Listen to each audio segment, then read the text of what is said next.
New York. He's gonna do it. Put your hands together. He's gonna do a skit first for about 10 minutes. So everyone, please pay attention to Dr. Ansari, and he's ready.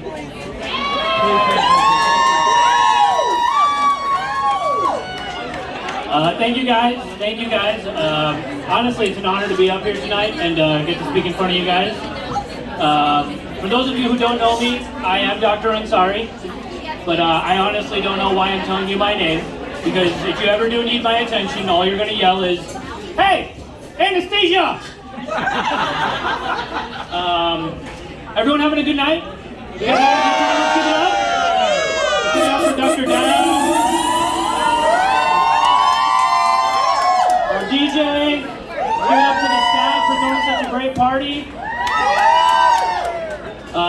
If you're not having a good time, I think this is the only time that you actually can blame anesthesia. All right, I want to give a special shout out to Javi and Afsha. We coordinate a lot, and Tim, but we coordinate a lot throughout the days with staffing and making sure everything runs smooth so the anesthesia operations goes well. Did you know that they also part-time as a magic guy? And they got some good tricks up their sleeve. Yeah, they disappeared. Like sometimes my conversation with Javi, when we're talking, we'll start with this. Hey, Javi, this spine case has about 27 hours left.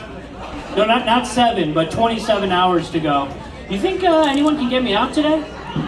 Hello? And he just disappears. Yeah. And I pray to God that that's not the end of the magic trick. But sometimes the conversation goes like this. Hey, Javi, Dr. Burdick has 42 ERCPs to go. No, not 4 or 2, but 42. Hello? Hello? But this time he reappears. And he's got a cape, there's a gush of smoke, he's got a top hat. I'm like, Javi, where did you get this outfit from? I got it from my closet. But he pulls out and he starts pulling stuff out of his top hat. He's like, not 1, but 2 anesthesia providers to finish the rest of the night. Jimmy John's for everybody! Pumpkin spice lattes for the department! And for the final trick, 1 Afsha Munir to help coordinate!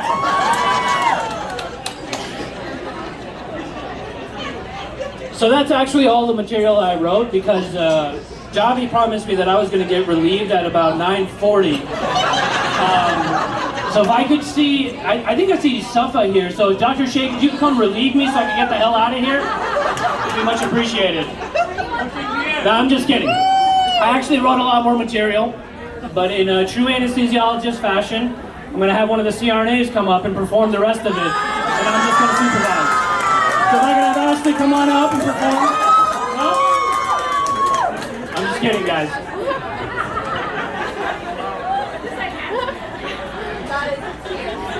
So one of the things that I hear the most common from patients whenever I'm interviewing them is, what are you going to use for the anesthesia? And it kind of reminds me of our dads when they would go to the mechanic and they start talking shop when they actually have no idea what they're talking about. But I do entertain them. I do entertain the patients. I tell them, we'll use regular things like fentanyl, propofol. Propofol? Isn't that what killed Michael Jackson? Yeah. Now look, I'm not one to sit here and judge Mike. Rest in peace. But his mistake was not that he was using propofol for fun. His mistake was that he had a cardiologist giving him propofol for fun and not an anesthesiologist. For those of you who don't know how ridiculous that is, that's like having your CPA defend you in court. Or having Elon Musk run Twitter. Or having a surgeon prescribe your blood pressure medications. It just doesn't make sense. Now I guarantee you, if it was me or any one of our colleagues who were in the room at the time, Michael Jackson would still be alive today, making good music, and we would be jamming out. But instead, we just have a cardiologist who ruined the reputation of such a beautiful drug like propofol. That's right. But could you imagine for a second if you were the anesthesiologist who had to do this for fun? Like, excuse me, Michael, I know we're just doing this for fun, but I still have to ask you a bunch of questions before we begin. Okay. Have you had anything to eat or drink after midnight? No. Any recent drug use? Well, I was hanging out with Snoop Dogg last night, and you know how those nights go. So, actually, maybe I did eat something. I'm not really sure. I can't really remember anymore. All right. Any past surgeries that you've had before? Dr. Ansari, I could just show you a baby picture, and I think that would speak louder than words.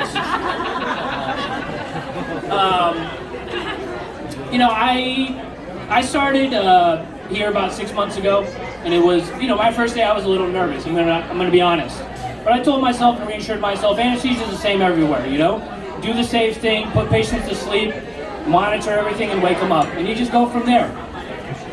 And then about an hour into my first day of work, I see one of the pre-op nurses running down the hallway. Dr. Ansari, Dr. Ansari! The next patient didn't stop their phentermine. And I was like, what do we usually do in this situation, Shonda? And let me tell you something. If a physician ever says, what do we usually do in this situation? That means they have no idea what is going on.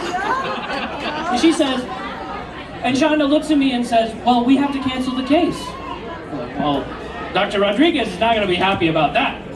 And she's like, well, we have to. So I went to the doctor lounge, found Dr. Rodriguez, and I told him, hey, your next patient didn't stop the phentermine. He's like, oh, well, we got to cancel the case. No questions asked. And I was so shocked and taken off guard because if you ever try to cancel a case for a surgeon, it's like trying to tell a child to stop eating their Halloween candy. Now, Timmy, we told you we can't do surgery today. Timmy, we talked about this. When the blood levels get too low, we can't do surgery. But I want it! Timmy, you said you were going to behave if this ever happened again. I hate you! You're ruining my life! And then guess what happened a couple weeks later? Same thing. Shonda's running down the hallway telling me a patient didn't stop their phentermine. And I was like, well, we canceled the case. But then I got confused. Because I've actually never heard of phentermine. And I was like, what is going on here? Why are so many people taking this? And apparently phentermine's a weight loss drug that if you take it and go under general anesthesia, it can have bad effects. And so we typically stop it. And I asked my colleagues, CRNAs, anesthesiologists, Dr. Dow, everyone. And I was like, it seemed like this is common knowledge here. Like, did I fall asleep in med school one too many times? Is this some new TikTok trend that I'm not aware of? Like, what is going on? Until I asked Dr. Wyant, the old Yoda, wise sage of the department, what is phentermine? He goes, and he tells me, come here, let me tell you something. You trained in New York. You're in Texas now. We're all fat as hell. You gotta get used to it. And he just walked off.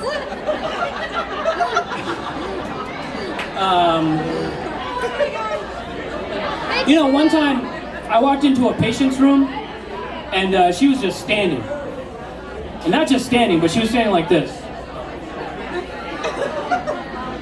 Now, let me tell you something. If you ever see someone standing like that, they're either about to say something really important or asked to speak to your manager. So I knew I was in for something. And so we went on with the conversation. I told her, I'm Dr. Ansari, you can, feel free to take a seat, to which she responds, my body, my choice, I'd rather stand. I'm like, damn, it's 6:30 in the morning and I haven't even had a cup of coffee. You are coming in awfully hot right now. And the entire conversation was like that, just very progressively becoming more uncomfortable. I don't want the blood pressure cuff on my right. I want it on my left. It's my body, my choice. And it just kept on going and going and going. Until at the end I asked her, do you have any more questions about anesthesia? And she said, she grabs the pamphlet of the hospital, and at the top it says, your health, your choice. And I said, yes, we are an institution that respects your patient autonomy. If you don't want surgery, we don't have to do it. No, I want surgery. Okay, if you don't want anesthesia, there's not really a workaround about that. No, I want anesthesia. So, ma'am, if you don't mind me asking you, what seems to be the problem?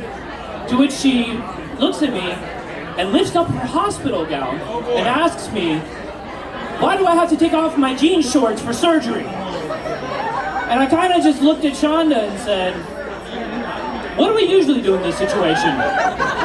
Thank you guys, I really appreciate it. Have a good night.